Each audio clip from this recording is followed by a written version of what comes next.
안녕하세요. 이진호입니다. 가세현 김세희 씨가 기자회견을 통해 공개한 2016년 6월 24일 김세론 씨의 카톡. 이 카톡 자료에 진위 여부를 두고 논란이 일고 있습니다. 그 이유는 명확합니다. 가세현 측이 지난 18일 김세론 씨의 핸드폰을 포렌식 하겠다라고 밝혔기 때문입니다. 가세현에서 기자회견을 열고 문제의 카톡을 공개했습니다. 앞서 가세현에서 포렌식을 하겠다라고 밝혔던 만큼 기자들은 물론 대중들 역시 이날 공개된 자료가 포렌식을 통해서 확보된 자료라고 판단을 했습니다. 이날 공개된 카톡으로 인해 김수현 씨와 김세론 씨가 2016년 6월부터 사귀었다는 것이 기정사실화됐습니다. 이 카톡 공개 이후 엄청난 후폭풍이 일었습니다. 하지만 의아한 내용도 한두 가지가 아니었습니다. 그래서 오늘 방송에서는 이 자료들이 과연 사실에 부합하는 것인지 증거 능력을 갖춘 자료인지를 파악해 보도록 하겠습니다. 첫 번째, 이 자료는 포렌식을 통해 얻은 자료가 아니다.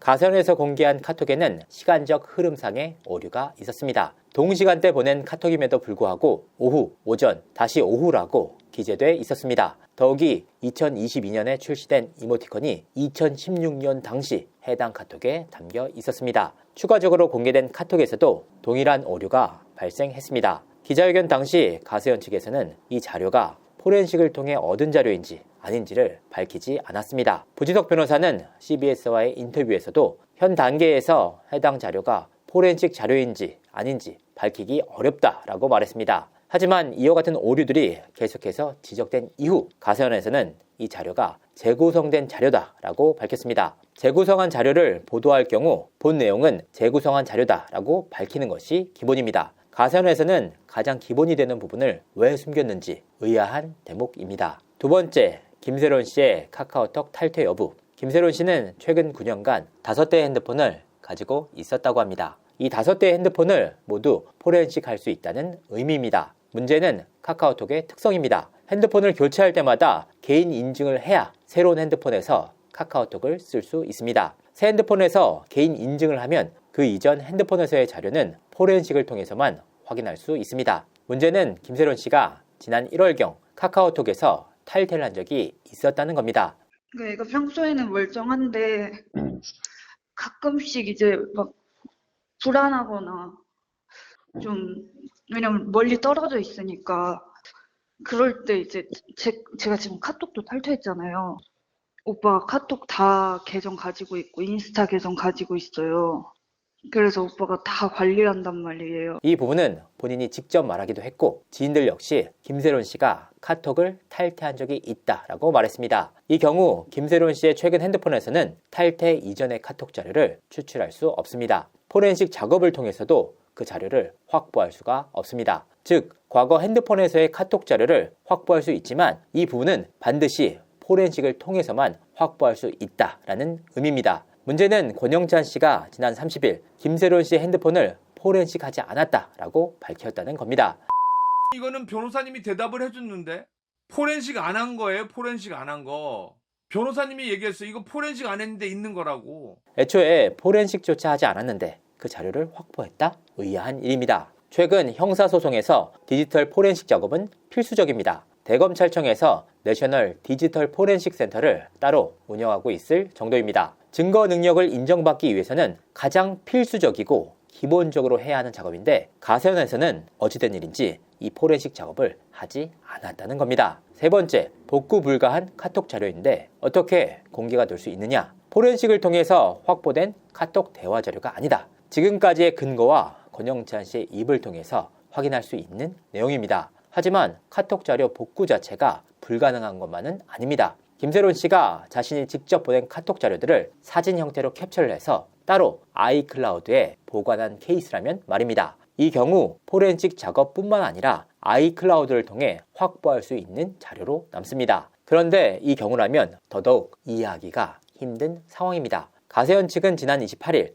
김세론 씨의 카톡 자료뿐만 아니라 DM까지 재구성을 했습니다. 해당 DM을 보면 실제 DM과 가운데 정렬에서 상당한 차이를 보인다는 것을 확인할 수 있습니다. 반면 자해사진 등은 출처 및 속성 기록까지 확인할 수 있는 자료로 공개를 했습니다. 원본 사진과 재구성 자료를 교차해서 썼다는 의미입니다. 더욱이 포렌식을 통해 확보한 자료라면 상대방의 이름이 아닌 유저 아이디로 나옵니다. 이 유저 아이디를 통해 실제 당사자의 핸드폰 번호와 대조를 해야 상대가 누구인지를 특정할 수 있습니다. 하지만 김세희 씨는 이와 같은 과정에 대해 그 어떠한 언급도 하지 않았습니다. 부지석 변호사의 말대로 원본 대화 내역을 확보했다면 김수현 씨의 프로필 사진 역시 2016년 당시 사진으로 넣었어야 합니다. 그런데 재구성된 자료에서는 김수현 씨의 최근 프로필 사진으로 변경돼 있었습니다. 현 상황에서 가장 결정적인 자료가 카톡 대화 아닙니까? 그런데 이 결정적인 자료에 대해 의문이 계속해서 나온다? 자, 2016년 6월 24일이라고 명확하게 날짜가 기재되어 있지 않느냐? 하지만 이 날짜는 아이폰을 통해서도 충분히 조작이 가능합니다. 사진의 메타값 자체를 세탁하는 방법입니다. 시청자분들께서 믿기 어려우실 것 같아 검증 영상을 촬영해 봤습니다. 현재 기기의 날짜는 3월 27일 9시 24분.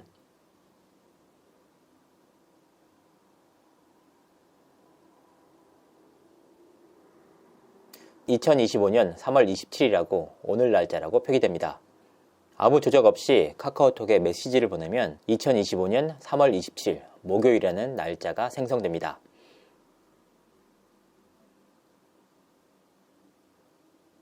이 2025년 3월 27일에 캡처를 합니다. 이제 날짜와 시간을 변경해 보겠습니다. 설정, 일반, 날짜 및 시간에서 자동 설정을 꺼주면 됩니다. 다음과 같이 시간이나 날짜를 변경할 수 있습니다. 2010년 1월 10일 새벽 1시로 돌아가 보겠습니다. 자, 이제 핸드폰은 지금이 2010년 1월에 살고 있습니다.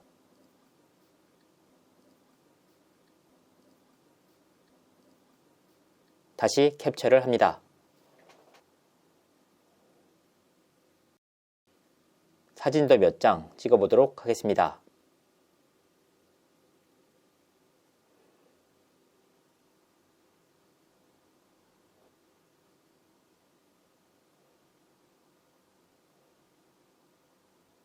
방금 전 날짜 변경 전에 해뒀던 캡처입니다. 3월 27일이라고 잘 나와 있습니다. 그 이후에 찍은 사진이나 캡처에는 오늘이라고만 써 있습니다. 다시 날짜와 시간을 자동으로 설정합니다.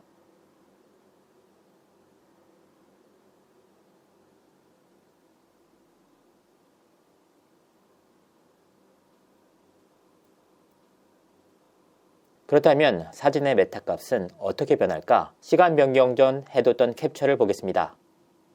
2025년 3월 27일이라고 나옵니다.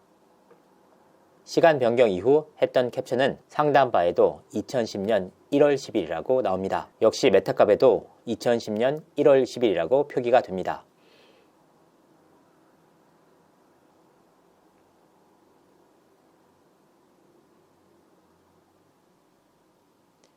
이후 찍은 사진 역시 마찬가지입니다. 19년에 나온 아이폰 11로 2010년에 찍은 사진 만들기.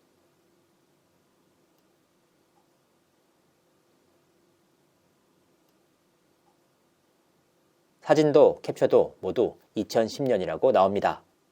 카톡에 기재된 3월 27일이라는 시간을 넣은 이유는 조작된 시간각과 극명하게 대비되는 것을 보여주기 위함입니다. 하지만 이 부분은 사진 편집 등을 통해 얼마든지 삭제를 해서 2010년 자료로 활용할 수 있다는 의미입니다. 이 파일을 아이클라우드에 올리면 아이폰이 설정된 시간값으로 저장이 됩니다. 즉 2025년 3월 27일에 찍은 사진이라고 하더라도 설정값 자체가 2010년으로 되어 있기 때문에 2010년 1월 10일로 기록된다는 의미입니다. 이런 조작을 통해 일시적으로나마 사람 눈들을 속일 수는 있지만 디지털 포렌식을 진행한다면 그 진실이 밝혀질 수밖에 없습니다. 특히나 가세현의 김세희 씨는 앞서 공개된 김수현 씨와 김세론 씨의 사진이 2016년도에 찍힌 사진이 맞느냐라는 질문에 맞다, 아니다 라고 답하지 않았습니다. 대신 김세론 씨가 2016년이라고 말하는 카톡이다 라는 애매한 답을 내놨습니다. 아울러 그 볼을 맞댄 사진,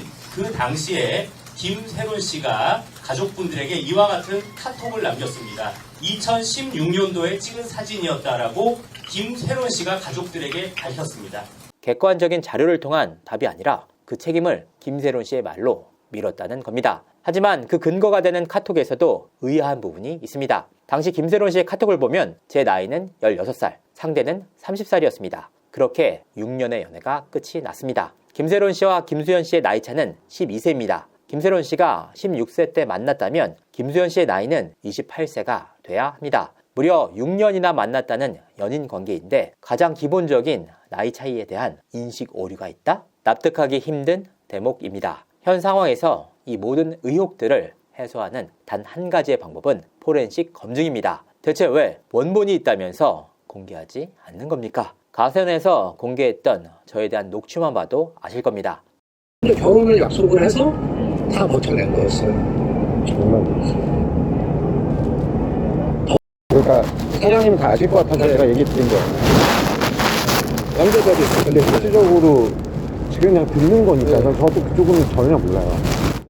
분명하게 모른다라고 답을 했던 내용들을 교묘하게 삭제해 몰랐다는 내용을 알았다라는 답변으로 바꾸는 수법. 이런 조작들을 아무렇지도 않게 하는 사람들입니다. 포렌식 검증을 통해서 증거 능력을 인정받는다면 김수현 측에서 그 어떠한 변명도 하지 못할 거 아닙니까? 가장 결정적인 증거인 만큼 가세현에서는 마땅히 포렌식 검증을 통해서 자료를 공개하기를 바랍니다.